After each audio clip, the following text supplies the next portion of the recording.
Mes bien chers frères,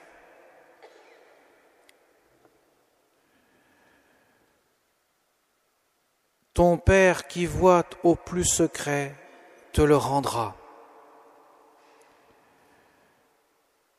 C'est en quelque sorte le résumé de ce que Jésus attend de nous. Aujourd'hui, nous commençons le carême par le mercredi des cendres. Nous allons recevoir les cendres sur notre front pour nous rappeler que nous sommes poussière et qu'un jour nous retournerons à la poussière. La poussière que nous sommes a reçu le souffle de vie lors de notre conception.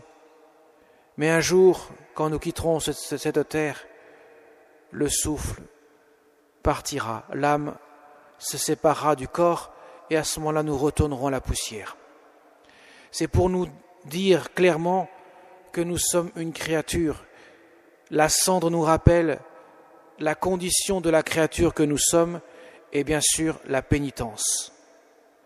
Dans les Saintes Écritures, nous voyons la pénitence se concrétiser par la cendre que l'on se met sur la tête pour signifier que nous demandons pardon pour nos péchés.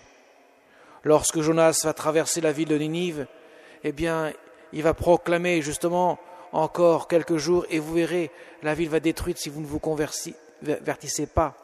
Et qu'est-ce qui se passe? Tout le monde se met de la cendre sur la tête pour signifier précisément la condition de créature que nous sommes. Nous avons besoin de retrouver le Créateur. Le temps du carême, c'est 40 jours qui sont des jours où nous entrons, nous cheminons avec le Seigneur dans un temps de pénitence et de conversion. C'est pour marcher, cheminer vers Pâques, le sommet de la vie chrétienne, pourrait-on dire, là où Jésus accomplit pleinement le mystère du salut en donnant sa vie sur la croix et en ressuscitant le 3e jour, le mystère pascal. Cette cendre que nous allons recevoir donc doit être pour nous le départ d'un retournement du cœur, de la conversion, de la pénitence, pour que nous puissions nous rappeler d'où nous sommes venus et vers quelle destinée nous allons, pour nous rappeler que le Seigneur a donné vie à notre être et il veut donner le salut pour nous sanctifier, nous sauver de la mort qui est la conséquence même du péché. Alors Jésus nous donne ce temps de combat spirituel, mais il ne nous donne pas sans la grâce. Le temps du carême est un temps de combat spirituel. Nous en faisons toujours l'expérience. C'est un temps souvent où nous sommes confrontés à notre propre existence, dans le sens à notre propre péché, à notre propre faiblesse, à notre propre combat que nous avons mené contre nous-mêmes, qui sommes tentés souvent à nous rebeller à la grâce. Et justement, Jésus nous donne la grâce pour que nous puissions grandir dans son amour. Et il nous donne 3 moyens. 3 moyens pour ce temps du carême, habiter de la grâce pour que nous puissions vivre le combat spirituel. Le jeûne, la prière et l'aumône. Le jeûne, c'est une privation de nourriture. Et vous savez qu'aujourd'hui, le mercredi des cendres et le vendredi saint, l'Église demande à ses fidèles de jeûner. Ça veut dire de se priver de nourriture pour nous rappeler notre condition de créature qui n'a pas seulement besoin de nourriture pour le corps, mais de nourriture pour l'âme. La créature que nous sommes est un esprit incarné. Ça veut dire que nous avons une âme spirituelle et un corps. Et l'âme a besoin d'être nourrie. Et justement, le temps du carême est un temps privilégié pour nourrir notre âme. Le jeûne permet ainsi d'obtenir ce que la prière demande. Quand nous jeûnons, nous mettons en disposition de recevoir la grâce du Seigneur, en disposition de pouvoir mieux rejoindre la grâce de Dieu dans la prière. Et la prière qui est le second moyen que Jésus nous donne est un moyen, bien sûr, absolument essentiel pour grandir dans l'amour de Dieu. Nous ne pouvons pas vivre côte à côte avec le Seigneur en tant que chrétiens. Imaginez un seul instant dans un couple, lorsque les deux conjoints ne se parlent jamais. Eh bien, la prière, c'est précisément le dialogue incessant de l'âme avec Dieu. Et bien sûr, la grâce de Dieu qui coule dans l'âme du fidèle. C'est comme le disait le saint curé d'Ars, 2 cierges qui brûlent ensemble pour faire qu'une seule flamme. Eh bien, que la flamme de l'amour de Dieu puisse ainsi briller dans notre cœur, dans notre prière. La prière, c'est la rencontre de Dieu, la rencontre avec Dieu. C'est ainsi laisser le Seigneur déverser dans notre cœur son amour. Et le 3e moyen, c'est l'aumône. C'est pour nous rappeler justement que nous ne sommes pas seuls, et même pas seuls avec Dieu, mais que nous avons aussi des frères autour de nous. Jésus nous laissera comme commandement, ce commandement qu'il appellera nouveau parce qu'il puisera dans la force de son amour donné sur la croix. Il dira, je vous commande de vous aimer les uns les autres comme je vous aimais, l'amour du prochain.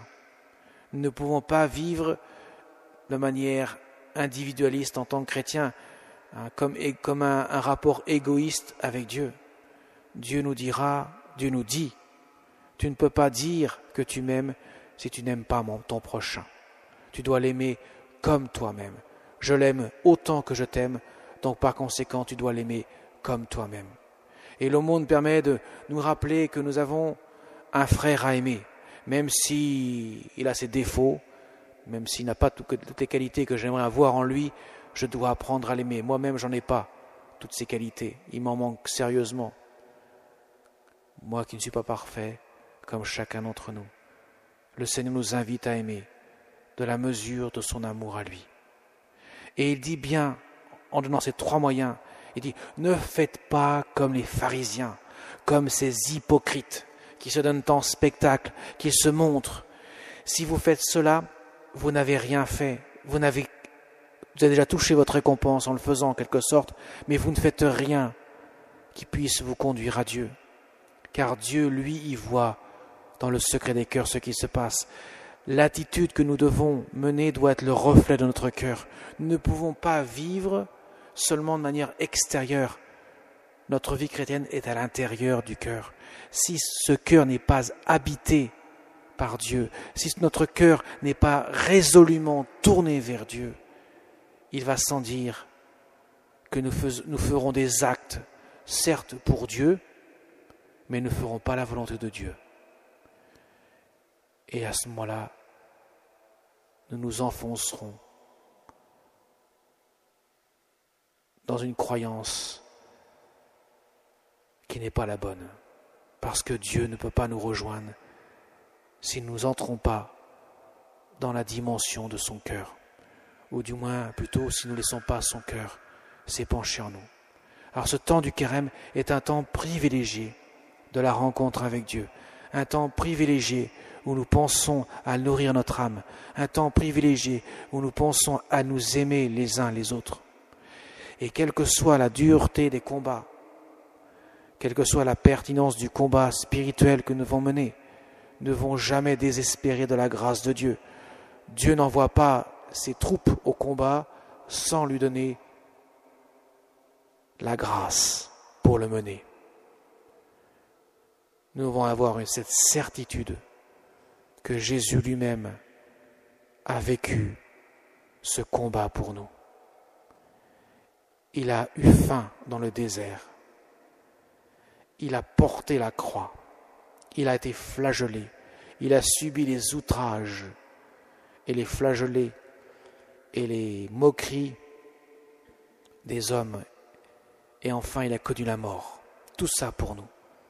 Pour qu'il puisse nous dire, aujourd'hui, j'ai porté votre croix.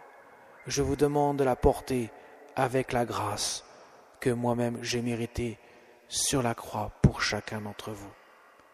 Je ne vous abandonne pas, disait Jésus, je ne vous laisse pas orphelins, je vous envoie le Paraclet, le Saint-Esprit qui nous assiste jour après jour, qui nous aide à mener ce combat, afin que Dieu puisse demeurer en nous.